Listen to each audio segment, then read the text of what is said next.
c'est Nathalie pour cette vidéo du dimanche. Donc aujourd'hui nous sommes le 21 janvier, c'est la Sainte Agnès. Alors bonne fête à toutes les Agnès, mais en particulier à ma maman. Et puis très bon anniversaire Delphine.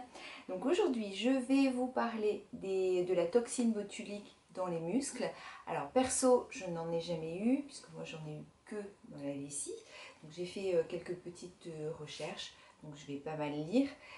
J'ai trouvé beaucoup de choses. Bon, j'ai sélectionné deux articles, l'un de manière générale et l'autre en fait qui est pour les enfants. Alors peut-être que vous êtes comme moi je comprends pas forcément tous les mots qu'on dit au niveau médical et tout. Je les comprends pas parce qu'en fait je n'ai pas envie de les comprendre. Voilà. Je vais vous faire d'abord vite fait le général et puis après je regarderai au niveau des enfants voir s'il y a 2-3 infos supplémentaires.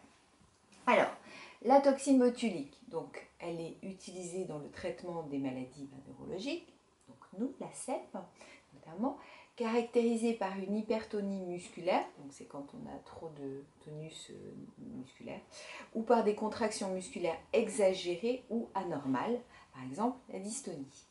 Le traitement consiste donc en l'injection de petites quantités de toxine botulique dans les muscles atteints. La toxine botulique induit une faiblesse des muscles hyperactifs injectés sans pour autant affecter leur fonctionnement normal. Donc, comment procède-t-on? Dans les muscles superficiels, la toxine botulique est injectée avec une petite aiguille à insuline. Par contre, dans les muscles plus profonds, eh bien, on prend une plus longue aiguille.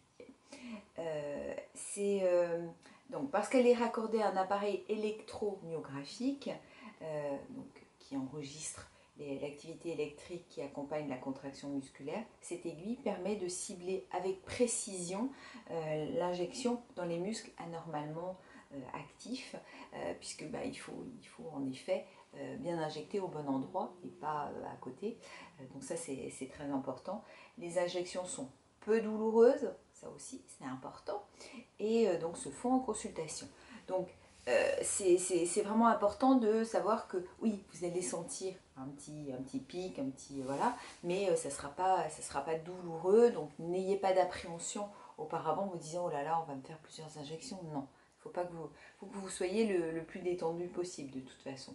Donc le traitement se fait en moyenne entre 5 à 15 minutes. Alors si certains ont eu des injections qui ont duré un peu plus longtemps, vous ne dites pas oh là là, qu'est-ce qui s'est passé? Non, la moyenne c'est 5 à 15 minutes.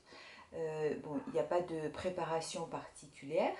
Il faut surtout, par contre, chose importante, si certains d'entre vous ont un traitement anticoagulant, ça il faut absolument en informer le médecin auparavant. Ça c'est très important. Alors, les effets secondaires liés à l'intervention. Alors d'une part, vous pouvez avoir un petit hématome au point d'injection. Je pense que de par tous les effets secondaires que l'on peut avoir avec notre CEP, un petit hématome c'est rien du tout, et puis bon, c'est résorbable de toute façon, donc ça c'est rien.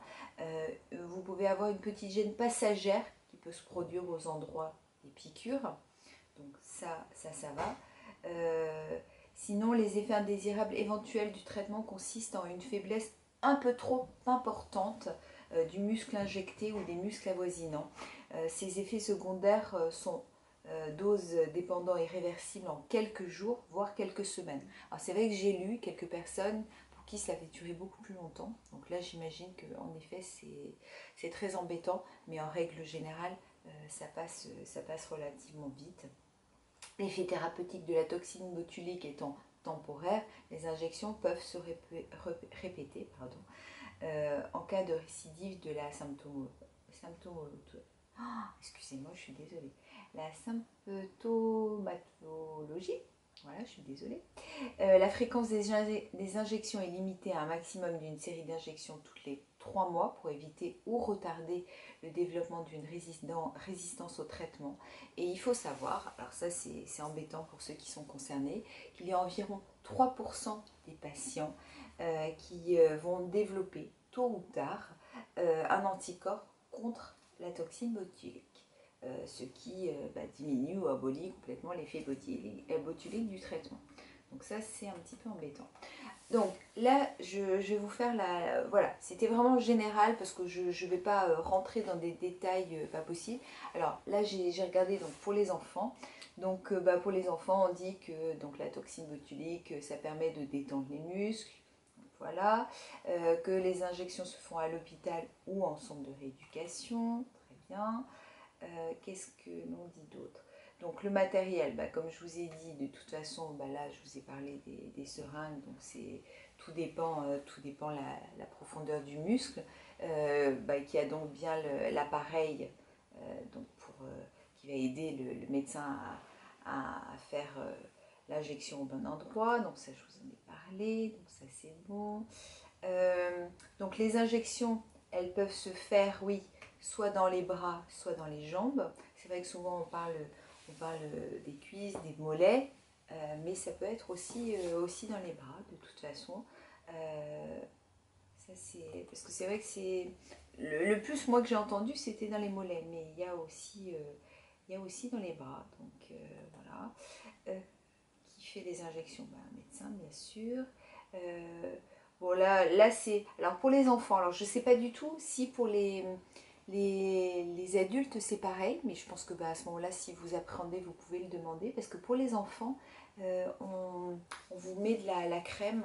Alors ça doit être, excusez-moi, je ne veux pas faire de pub, mais de la crème Emla, ou enfin, il doit y avoir d'autres marques peut-être, pour endormir la peau, quoi, hein, de toute façon, pour faire une sorte d'anesthésie. Donc pour les enfants, ils le font en tout cas pour les points d'injection.